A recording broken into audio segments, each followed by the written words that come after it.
We're so fortunate today that Diana Abudu-Birresborn is joining us from Ghana, where she is in the middle of COVID-19. Diana is a doctoral student in the Lawrence S. Bloomberg Faculty of Nursing, where she's supervised by Lisa Cranley and Martine Putz, both of whom are on the call today. And she was a recipient of the faculty's Rosenstadt Doctoral Dissertation Award in 2019-2020, and she's published her research in the International Journal of Nursing Studies. She's a student in our Institute's Collaborative Specialization in the Aging and the Life course option, and her research is focused on the preparation of nursing students to care for older adults in acute care settings. Her talk today looks at understanding the association of knowledge and attitudes on nursing students' self-efficacy and the influence of stakeholders' views of nursing students' self-efficacy on gerontological nursing education in Ghana. I'm really looking forward to this. Thanks so much, Diana. The floor is yours. All right.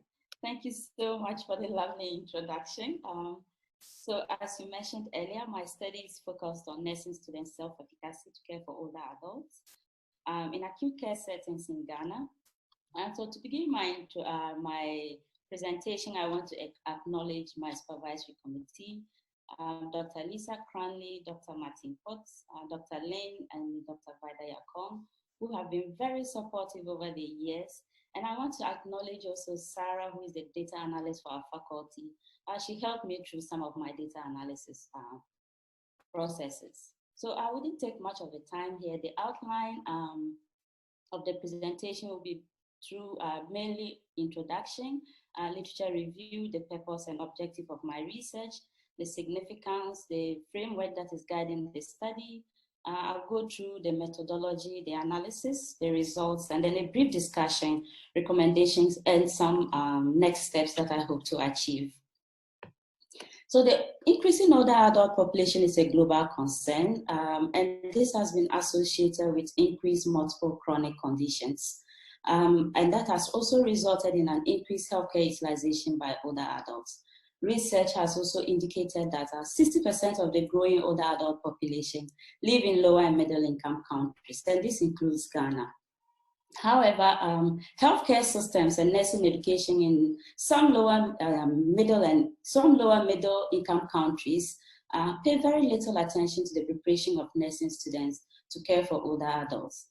And not surprising, in Ghana, gerontological nursing is combined with traditional medicine, and home care nursing has a 3-credit-hour course, unlike pediatrics or public health, obstetrics, and gynecology, which are all standalone courses. Meanwhile, nursing students will continue to provide care and encounter older adults during their education and throughout their careers in Ghana. But research in developed countries have shown that gerontological nursing is one of the least preferred areas of specialization by nursing students. But this has also been associated with insufficient knowledge, poor attitude, overburdened workload, very little interest in the care of older adults. And other researchers have also asserted that the insufficient knowledge and poor attitudes often leads to increased rates of admission and poorer patient outcomes. So the broader question remains, are nurses in lower and middle income countries adequately prepared to care for older adults? And what are stakeholders' views of nurses' preparedness to care for older adults? So these questions informed the need for a scoping review that was conducted with 15 low and middle income countries with 27 primary articles. So some of the findings of the review included insufficient knowledge. The nursing students and nurses as well exhibited positive attitude, but they held misconceptions about caring for older adults, which resulted in low preference to working with older adults. There was also limited data on stakeholders' views about nursing students' preparedness, and there wasn't any data from the African context about nursing students' preparedness. So the findings of the literature review suggest that nursing students may perceive themselves as inadequately prepared to care for older adult patients. And this level of preparedness of nursing students may impact their perceived ability to actually provide nursing care to older adults. However, knowing stakeholders' views on nursing students' preparedness would indicate their readiness for change in education and in practice as well. So researchers in other departments and fields have acknowledged, and even including Ghana, have acknowledged that self-efficacy serves as a motivator for goal achievement, and it impacts care quality and career development choices. However, there is limited evidence on the association between knowledge, attitudes, and self-efficacy to care for older adults, and also stakeholders' perceptions of nursing students' self-efficacy to care for older adults. It is necessary, therefore, to understand the association between knowledge, attitude, and self-efficacy to care for older adults. This will help to identify gaps and opportunities that would motivate and enhance nursing students' interest in care for older adults and also result in improved quality care services.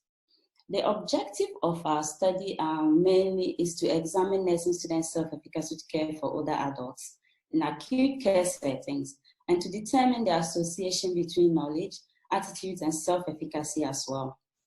Also, we wanted to examine stakeholders' views about nursing students' self-efficacy to care for older adults. So this study has potential implications for developing teaching and learning strategies that would enhance nursing students' interest, motivate, and self-belief in the care of older adults. So following the literature review, Bandura's self-efficacy theory was the most appropriate fit for our study. And Bandura describes self-efficacy as the perceived ability to carry out a task in the face of difficulty.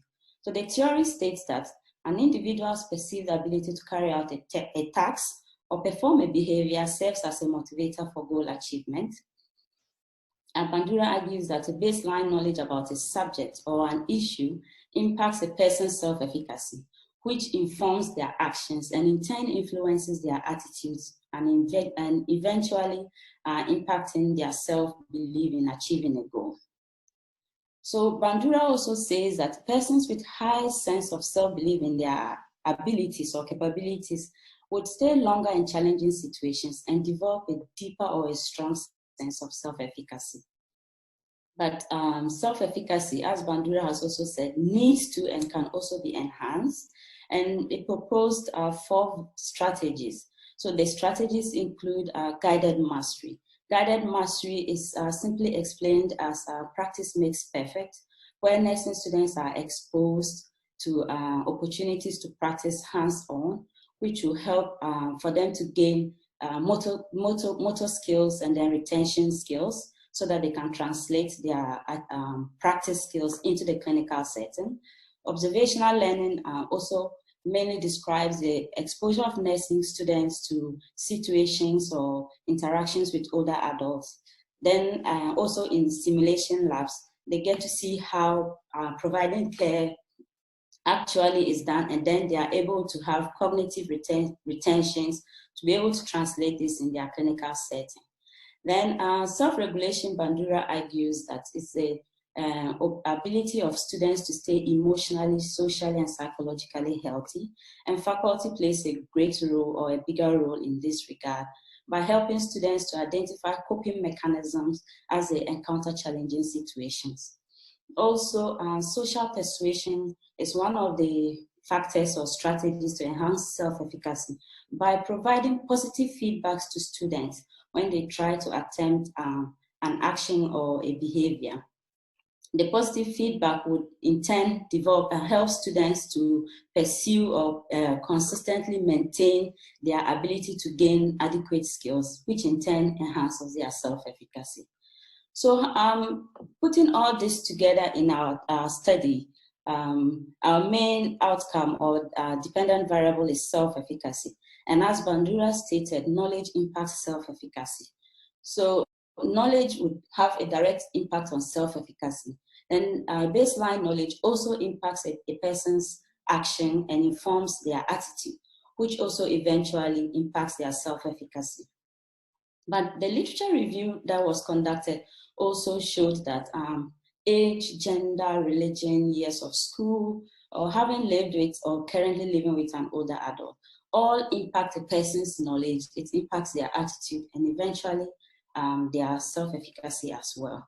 So for our study, these confounding variables were also identified to be part of to be included in our analysis. Then for the phase 2 of our study, as Bandura mentioned, the 4 strategies are also going to be explored using qualitative interviews. So we will explore observational learning, guided mastery, social persuasion, and self-reflection mechanisms in the nursing students that we are working with. So based on the aims and the questions that we asked earlier, we used sequential explanatory mixed method approach, where quantitative data is first collected, the data is analyzed, and then the results informs the selection of participants or the students. It also informs the interview guide that we are using for phase 2. So phase 2 would be comprising of the qualitative data generation phase, where we would explore nursing students' understanding of their self-efficacy, their perceptions of working with older adults. And then in stage 2, we also explore stakeholders' views on nursing students' self-efficacy as well. And all this will be done through in-depth interviews, and then data analysis will be using the thematic content analysis. So the final part of the final part would be the integration of the results, where qualitative data would be used to explain the outcomes or the findings of the quantitative research. And then the final results will be presented using mixed method guidelines for reporting. So for the phase 1 of our study, because it's quantitative research, we used the cross-sectional descriptive study design, and we selected 2 nursing training colleges, 1 each from the northern and southern parts of Ghana. And we selected them by convenience because these nursing schools were strictly or mainly attached with teaching hospitals. So we also selected 2nd and 3rd year nursing students because they have more clinical experience. So before we got the students, an information session was conducted in their classrooms. The aims and objectives of the study was presented to them, and participants were invited to volunteer. So participants who volunteered had or received an envelope that contained the questionnaire, consent form, an invitation for phase 2 where they had to write their name and contacts, and then it had a thank you card as well. So participants that completed their surveys were to drop them in a sealed box that was left at the reception, and then some handed them over to me personally when I was in their schools. So the question that would ask is how many participants we recruited. So we used the rule of thumb for exploratory study and regression analysis, where we had 8 predictors. So putting the 8 predictors in our formula and then estimating a 70% response rate yielded 170 nursing students for our study. So with the survey instruments that we used were the knowledge about old patients quiz, the Kogan's attitude towards older people's scale, and then the general self-efficacy scale for older adults were used to collect the data. But before we used the data that we collected, we needed to actually go through a little modification to see how the instruments fit in our context. So for the knowledge of older patients quiz, it's a unidimensional scale or questionnaire that is 30 items true or false. And it mainly measures clinical knowledge about nursing students. Each correct response was scored 1 and an incorrect response 0. So the total score ranges between 0 and 30. The scale has been used in US and Netherlands, but not in the African context. In these places, they reported the KR20 reliability of 0.7. Initial reliability testing for our context resulted in a minus 0.07, and this really caused a lot of anxiety and sleeplessness to me because I wasn't sure what next to do with a tool like this. So we had to then call on Sarah, the data analyst, to help with what to do. And then we wrote back to the author of the scale. So the author recommended to use item response theory of analysis. And in item response theory, mainly we did discrimination indices and difficulty of the items that are used. And one of the main objectives of item response theory was to enhance the reliability of the skill. So once we did the discrimination and then difficulty analysis, 7 items, were considered difficult, and then 1 item was easy. The remaining 22 items had optimum difficulty level. Then we then decided to check the discrimination of all the items. So of the 30 items, 15 items discriminated well between high-performing and low-performing students. And these 15 items were retained for our analysis. So the KR20 reliability testing was then conducted, and this resulted to 0.3. So these had the 7 items, or rather the 8 items, the difficulty level of the 8 items. So from this diagram from item 1, question 1 here, nursing students, only 17 of 170, only 17 had the item correct, and this did not discriminate appropriately. So this item 2, for older people, bed rest is important to enhance recovery. 157 of them had it all correct, and resulting in a difficulty of 92, which meant that this particular item was a very easy item for the students, and it did not discriminate between high-performing or low-performing students.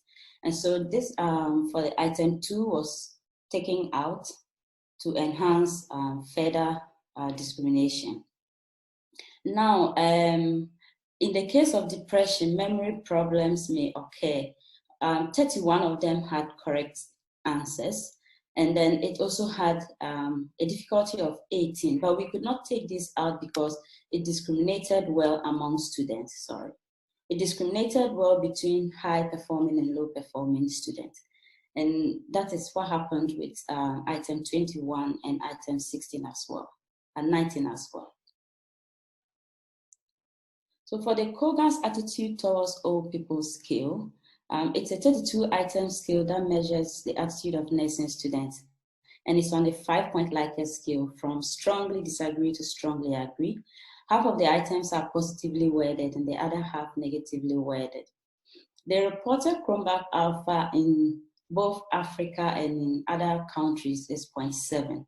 But the study that we found using this in the African context only used 9 of the 32 items, but they didn't provide reasons for why they did that. So for us, the initial reliability for our context was 0.55. We had to do item total correlation analysis to see which items really contributed well to the scale. So after we conducted this analysis, 10 items were removed. So once we removed the items, the reliability increased to 0.65, and the final 22 items were retained for our analysis. So these were the items that we removed after the item total correlations. The items were removed one after the other. And as you remove one, then the other increases. So we removed them until we got to the last item that had 0.65. And removing the next item also yielded 0.65. So we just ended with this, the last item. So the 10 items were removed and the reliability was enhanced. The general self-efficacy scale is also originally a 13-item scale. And this is measured on a 5-point Likert scale from not very like me to very like me. Now, this particular scale is already validated, but then it doesn't measure specifically the care for older adults. And self-efficacy is task-specific. So being a task-specific construct, we needed to add items that measures care for older adults. So we included 17 additional items, and these were developed using the Canadian School of Nursing Entry to Practice and the John Hartford Institute Competency Guidelines for Registered Nurses. Now, following these items, we selected the items that fit into the Ghanaian context. Dr. Vida Yakong is also from Ghana, so in consultation with her, we identified items that fitted well into the Ghanaian context, and then we developed the 17 items. We also developed the items mainly using Bandura's guidelines for self-efficacy on how to structure the items to measure self-efficacy. The items were examined and approved for its content by the committee members. And then to ensure that the items actually measure self-efficacy and that students actually understand the questions that were added, we had to conduct cognitive interviews. And this was done with 3 nursing students, each from the 2nd and 3rd year schools in a separate nursing training colleges. So these interviews were conducted outside of the school environment, and we employed the think aloud and verbal probing techniques. So students were asked to read each item and select an appropriate response. They were then asked to discuss their thoughts and what informed their choices for their responses. So once they gave their responses, then further probing was done to understand or to get an understanding of why they chose their responses. The interviews were audio recorded and transcribed verbatim. So following that, an item by item analysis was conducted, and overall the students had a strong understanding of the questions. But some students had misinterpretations of some of the terminologies that were used in some of the items. For instance, an item that contained adverse drug reactions were misinterpreted as allergic reactions. And most 2nd year students had not heard of the terminology activities of daily living. But some of them mentioned or provided examples including feeding and bathing, whilst others just explained activities of daily living, and they related it more to economic activities to gain income and then so that the older person can live. 2nd year students also were unfamiliar with the meaning of delirium and dementia. So in consultation with committee members and after deliberations, we replaced adverse drug reactions with drug-drug reactions to avoid confusion and to ensure that every student understood what was actually being asked. Then for the question that asked or was looking for activities of daily living, we provided examples including bathing, feeding, and transferring into the items so that students were clear on what we were looking for. But the terms delirium and dementia were replaced with confusion again to avoid confusion from the students. So these were the items. So for item 4, I believe I can recognize older adults at risk of adverse drug reactions and initiate actions to reduce the risk. So for this one, we needed to change the adverse drug reaction. Then we included into brackets from drug-drug interactions because of polypharmacy in gerontology. And then side effects and initiate actions to reduce the risk. So for the item 6, I'm confident I can determine appropriate action to promote quality of life in response to changes in activities of daily living. So for this item, we had to include examples so that students will all be on the same page to understand what we were asking. And that was what we did for the other 2 as well. So following the cognitive interviews and realizing that all the students were on the same page with our revised tool, we then added it into the 13 items. Then we now had a 30 item scale. And this scale was pilot tested again among the same 6 students. So this time we wanted them to just answer the questions. And the main idea was to see how feasible it was to use the scale and how long it took them to complete the scale. So on the time, the students used between 20 to 25 to complete the 30 item scale. And then we then further examined the responses, and there were no changes that were required in the revised scale. So in order to use the revised 30 item scale now, after our data collection, we had to conduct an exploratory factor analysis to determine the dimensionality of the scale. The exploratory factor analysis extracted 2 dimensions, and these were confirmed by parallel analysis. 4 items were removed because the items loaded they had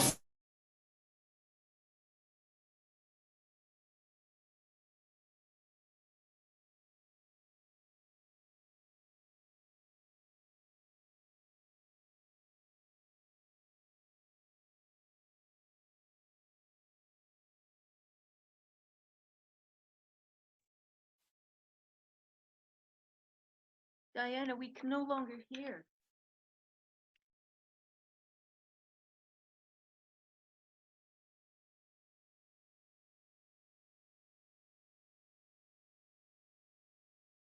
Diana, you're not on mute. Can you check your hearing? We'll just wait in case she can gain her connection back. She may have just lost her connection. There she comes. Sorry about that. That's okay. Just go right ahead. You're good. So, so for the items that we removed because of cross-loading, the items had similar cross-loading on both factor 1 and factor 2. And so we were not sure which factor to put these items. So because of that, we ended up removing the items. So taking 4 items out of the 30 items, we had a final, oh goodness, this thing is not moving. Sorry about this. I'm not sure what is happening now. Okay, so the 2 domains were then named self-efficacy and guided mastery. And we used the 4 strategies as a guide to decide which items, what the items were actually explaining. So for self-regulation, which is factor 1, these items were mainly talking about students learning and their coping strategies. And this fitted well with the self-regulation that Bandura spoke about in enhancing self-efficacy. So factor 1 had a Cronbach alpha of 0.91.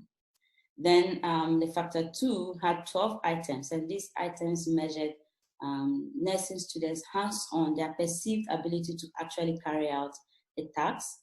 And so we thought that guided mastery was also appropriate to describe this factor 2. And the Cronbach alpha for that was 0.88 as well. So the overall total score for the self-efficacy scale was between 26 and 130. And then the Cronbach alpha for the scale was 0.85. So, So for items with cross-loading, this is the self-regulation in factor 1. And then all the cross-loadings on the side, as you can see, ranging between 0.5 and 0.7. Then we have factor 2 with adequate cross-loadings as well on each of on these factors. So the 4 factors that we removed could not fit into any of these categories. So we had to take it out to enhance our reliability. So after we did the work on the self-efficacy scale and all the skills, we then did our main data analysis. And using IBM 26, we checked all entries and cleaned the data. Missing data was less than 5%. So we used the list-wide deletion method to continue with our analysis. And then we did a descriptive statistics of frequencies and percentages. And finally ran the standard regression analysis by ensuring, before that we ensured all assumptions for regression analysis were met. So for the participants in our study, 54% identified as female, and about 83% of them also said they either lived it or they were living with an older adult now. So an age in years, average, our mean age was 21 years. The total self-efficacy score was, or the mean self-efficacy score was 107. And that for knowledge is 6.5, and total attitude scores of 77, like the mean score, sorry, of 77. So of the 170 questionnaires that were administered, the 169 were returned, and this represented a response rate of 99%. And as mentioned earlier, their ages, mean age was 21, and 54 identified as females. So the total mean score for attitude was 77, and this indicated a positive attitude towards older adults. And the mean score for self-efficacy also suggested a high self-efficacy among nursing students.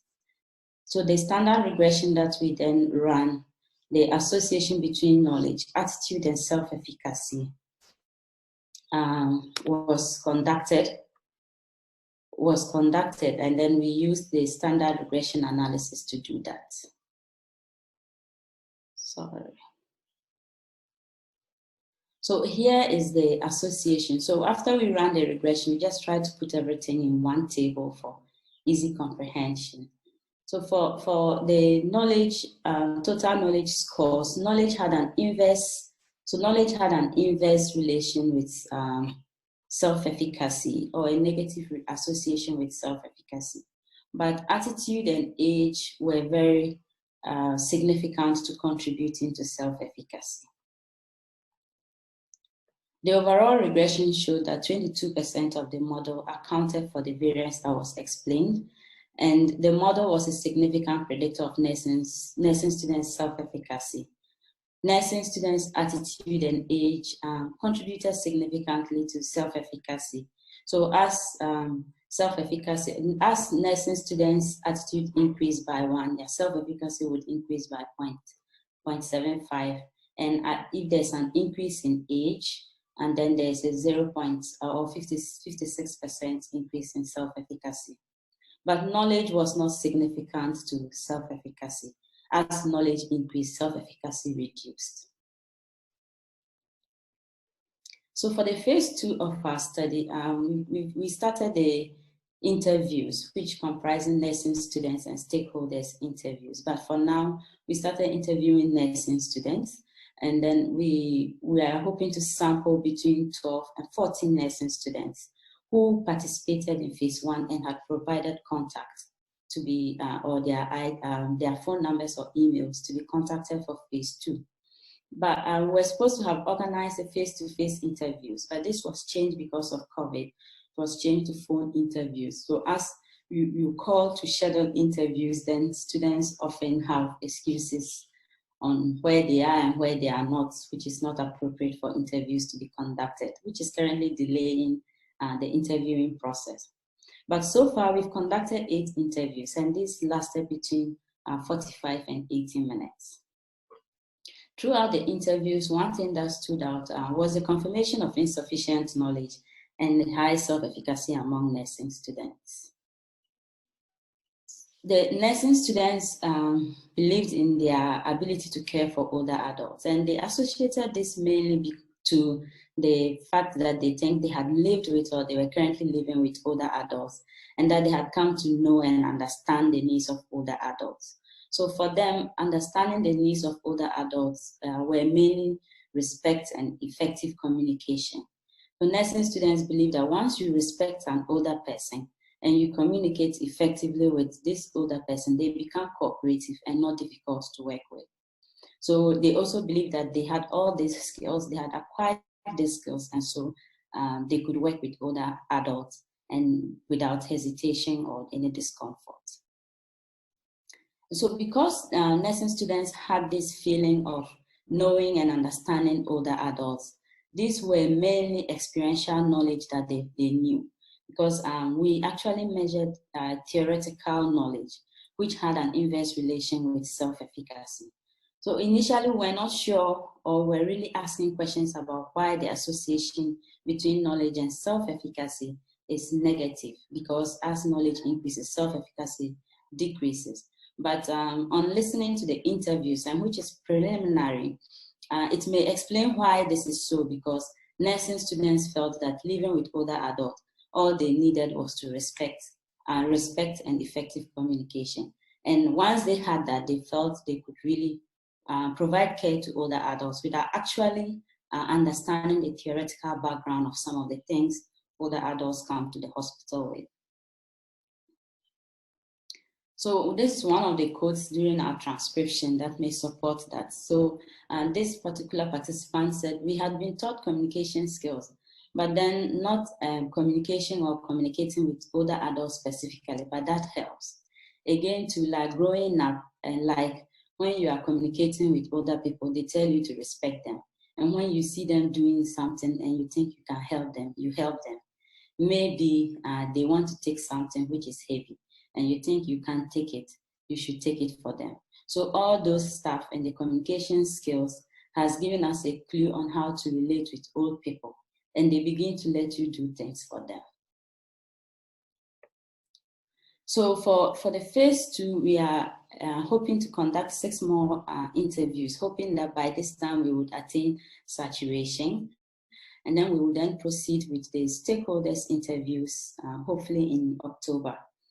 We are proposing to interview 8 to 10 stakeholders, and this will mainly be gerontological nursing tutors and registrar for Nurses and Midwife Council of Ghana, because they are mainly responsible for the development of the nursing curriculum. And we hope to also interview the directors in charge of health training institutions at the Ministry of Health in Ghana here. And then we have another ministry, Ministry for Gender, Children and Social Welfare, also mainly responsible for taking care of the welfare of older adults. So we hope to, or I hope to interview the directors in charge for the welfare of older adults in that ministry. So just a brief discussion of what I have done so far.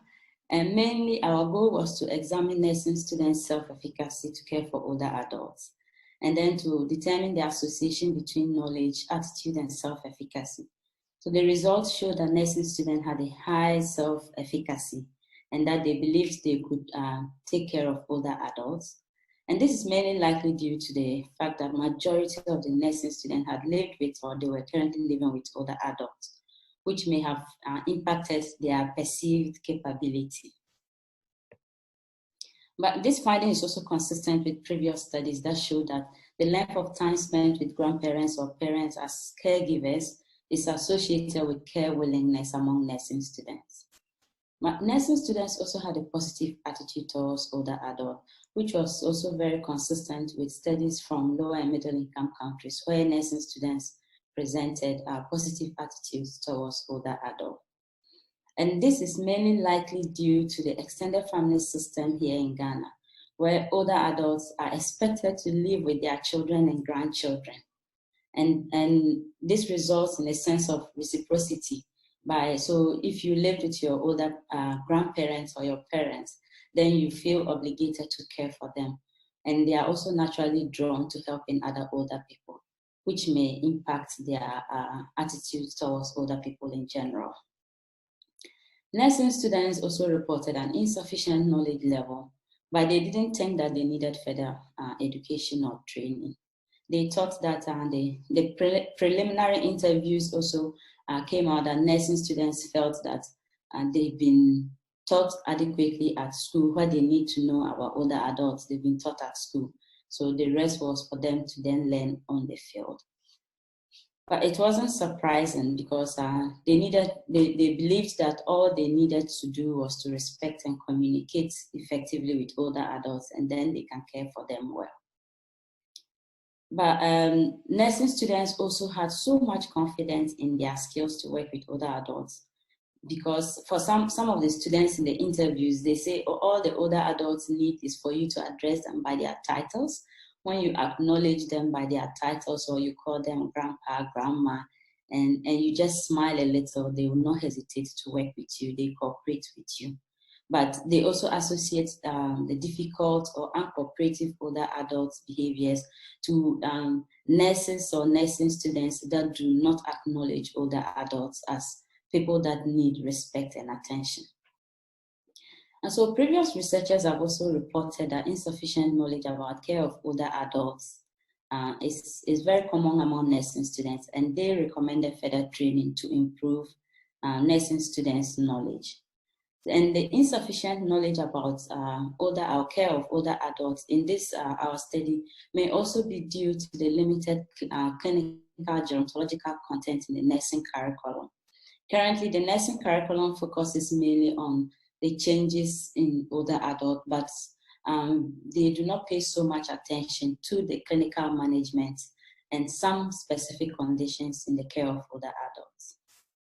So far, some of the limitations of the study is the use of the convenience sampling for the selected schools, even though these schools mainly represent like the general population of Ghana from the northern and southern parts. Others may argue that just 2 schools may not be a representation of the whole country. And the KR20 reliability of the knowledge of older patients quiz was also not satisfactory. The result of 0.3 may raise a lot of eyebrows among some researchers. But other researchers have argued that an unsatisfactory reliability of a scale or a quiz does not mean the scale is invalid. And for a knowledge scale, because the knowledge scale was measuring various aspects or different aspects of knowledge, the scale is likely to have a low reliability. And the quiz was also the most appropriate for our study because it's focused on clinical nursing knowledge. And there were other skills, but these skills measured social and financial or economic knowledge, which was not our focus. But the content again of the quiz was very appropriate because it answered our research question. One of the limitations again is that because it's a true or false item, participants were likely to guess some of their responses. And so caution has to be taken in generalization of the findings. So some of the recommendations I have just noted now is the findings will provide an opportunity for faculty to develop effective ways to integrate the interaction or contact of nursing students with healthy older adults in their teaching and learning processes. This will expose nursing students to older adults and then dispel these negative perceptions about older adults, which in turn enhance and then motivate nursing students to work with older adults. And it's also likely to improve the attitudes that nursing students already have and then promote the quality of nursing care services they will deliver at the clinical side. Also, one recommendation would be to include the clinical management of older adults in the medical and surgical nursing, as well as gerontology and traditional medicines that are already existing.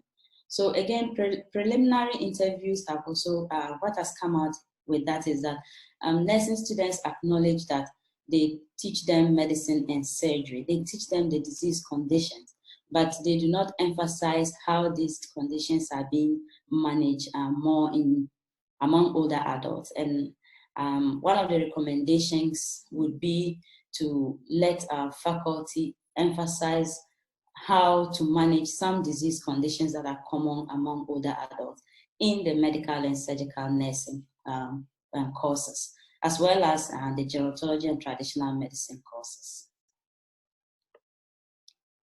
So the next step so far is to complete the interviews of the students and stakeholders and to continue the analysis of the interviews. I also want to continue to work on and publish papers from my study.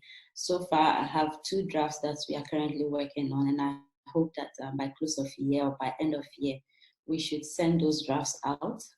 And I hope to defend my thesis sometime in the winter or the summer semester 2021.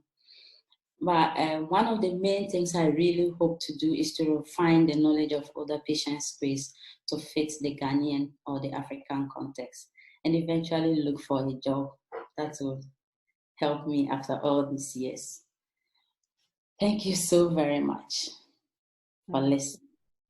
Thank you so much, Diana. That was a great kickoff to our Emerging Scholars series and very interesting. So thank you so much for that. Thank you. I found it fascinating just to hear about the different contexts. I have one little aside, which I think if the relationship between self-efficacy and knowledge was not significant, you don't need to worry too much about it. Basically, it's not a negative association. I mean, the trend was negative, but it's not significant. It just doesn't vary really from 0.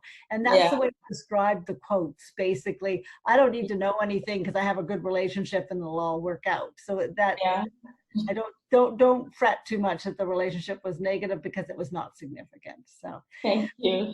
All right. Now, right now, I can just people I guess there's two things. We can either stop recording and then people can talk, or if you're fine with having your name going forward, or you can put on video and/or audio and ask questions. Alternatively, I'm watching the chat box. So we have one comment. Thank you so much, Diana, for a comprehensive and interesting presentation. So you're getting some feedback there. So either people can speak, or if they're comfortable. We do wanted to just remind you it is being recorded. So if you prefer that your name doesn't come up, then you can put it on the chat and I will relay it for you. But if you're comfortable with your name popping up, please unmute yourself and ask your question.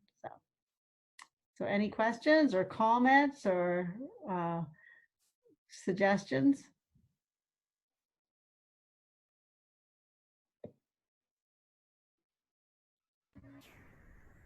Hi, Diana. It's Lisa. Can you hear me? Yes, I can hear you. Thank you. I'll go first. I'm just wondering if there's anything you do differently now in any of your work. Oh, and then I see Jennifer has a question after me. But having gone through the analysis and some of the interviews, is there anything that you might do differently next time? So one of the things, as it is now, it's interesting what I'm seeing, what I'm finding is interesting. And I would really stay on, to focus on a mixed method approach. As to conducting the interviews, I think it would have been much interesting to conduct a focus group discussion again to see how nursing students, or how this will influence other students' perceptions about caring for older adults as well. So maybe I would have wanted to do a focus group discussion, but the in-depth interviews so far, it's also very appropriate as it is now because it's also covered. Mm-hmm. Great. Okay, thanks, Diana. I'll let Jennifer go next. Hi, Diana. I missed the beginning part of the presentation, unfortunately, but I just wanted to kind of better understand the current situation in older adult care in Ghana right now. I'm just wondering, in terms of education for nurses, are they afforded opportunities to specialize in gerontology, or? So as it is in Ghana now, gerontology is not a post-specialization program in Ghana. Nursing students only take gerontology, as I mentioned earlier, just one semester. And it's also combined with other courses like traditional medicine and home care nursing. So in the end, gerontology just gets 1 credit hour. And once you finish nursing school, you do not have any opportunities to go back and enhance your knowledge in gerontology. You just work with what you have had over the years in nursing school. Wow. Thank you. Thank you for asking. Okay, so we also have a comment from Philip and Nancy, who have been with nursing schools in the Congo. You talked about clinical care. Does domiciliary care exist as well? By domiciliary, do you mean home care? I'm guessing, so. Yeah. So in Ghana, we do not have home care nursing, even though there's a course called home care nursing. We do not actually practice home care nursing in Ghana because we have an acute care system in Ghana. All older adults are being cared for in acute hospitals. Nursing homes and long-term care or home care nursing is a fairly new thing in Ghana. And there are private nursing homes, but I think, in fact, there's just one private nursing home now in Ghana, and it's only in the capital, and it's really, really frowned upon because of cultural reasons, because the perception that people see nursing homes as a place to just go and leave your parents or your grandparents. You are shielding off responsibility that you are supposed to provide for them as they cared for you over the years. So as it is now, long-term care and nursing homes are not in Ghana.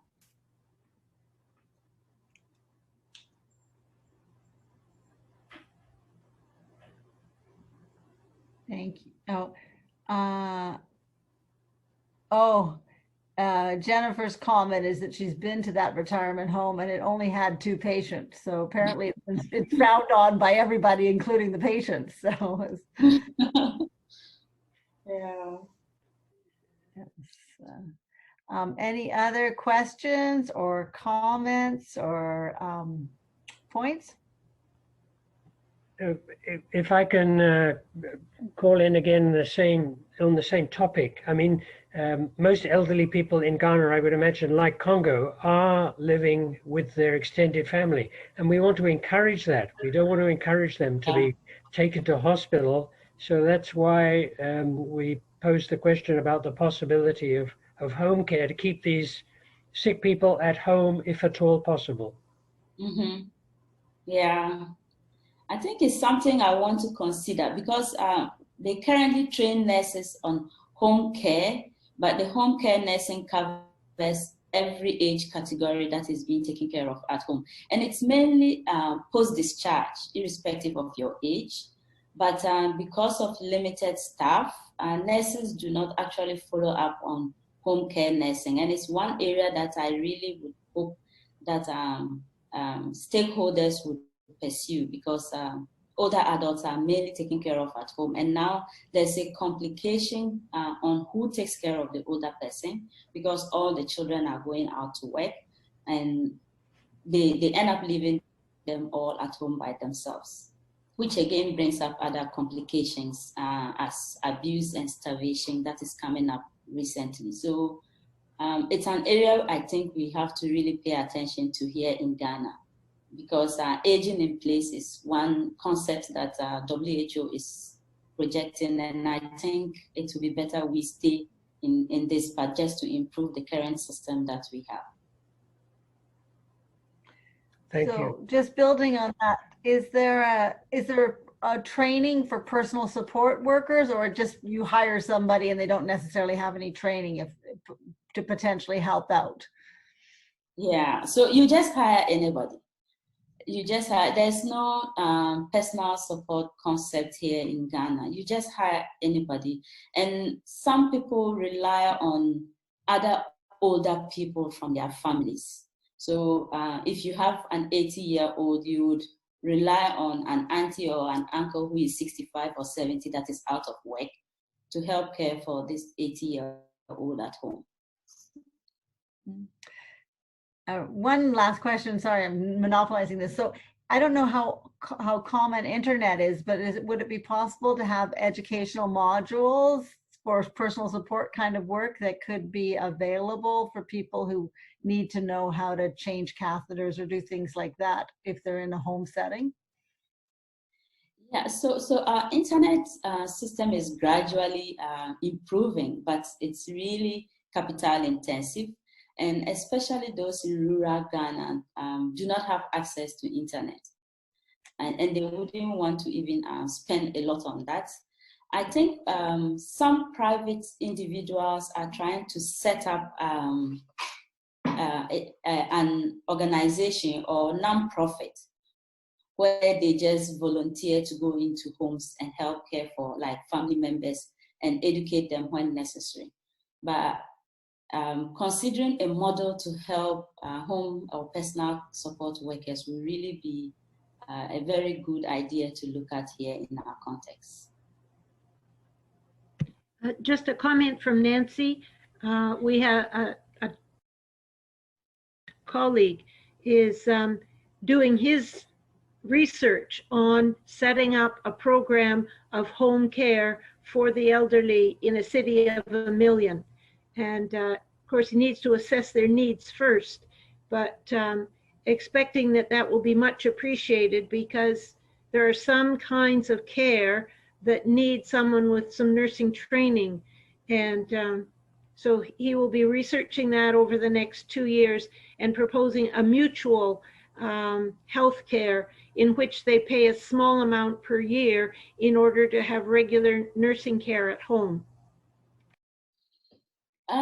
So that's really an interesting approach to look at it. As it is now, there's a mutual health care. So there's the policy of national health insurance that has been introduced in Ghana. And the national health insurance is free for persons 70 years and above. They can actually access healthcare free without any payments. But the national health insurance is also fraught with a lot of fraud issues and corruption. So dispersing funds to hospitals to actually purchase logistics has been one big challenge.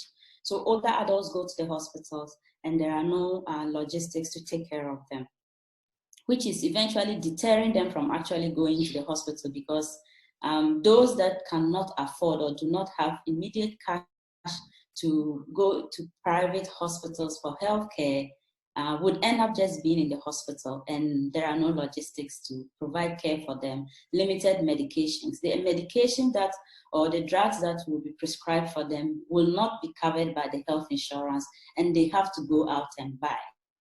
So it's family members really raise a lot of concerns as to whether they take their older adult relative to the hospital or to leave them at home and just hope that they live and get better. Well, great. Thank you so much for this insight into healthcare in Ghana, and particularly healthcare for older adults and nursing care. It's been very interesting. So we really appreciate all your effort and coming from so far. Thank you. Thank you so much for having me.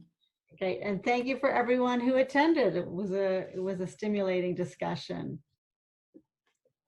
Right. Thank you.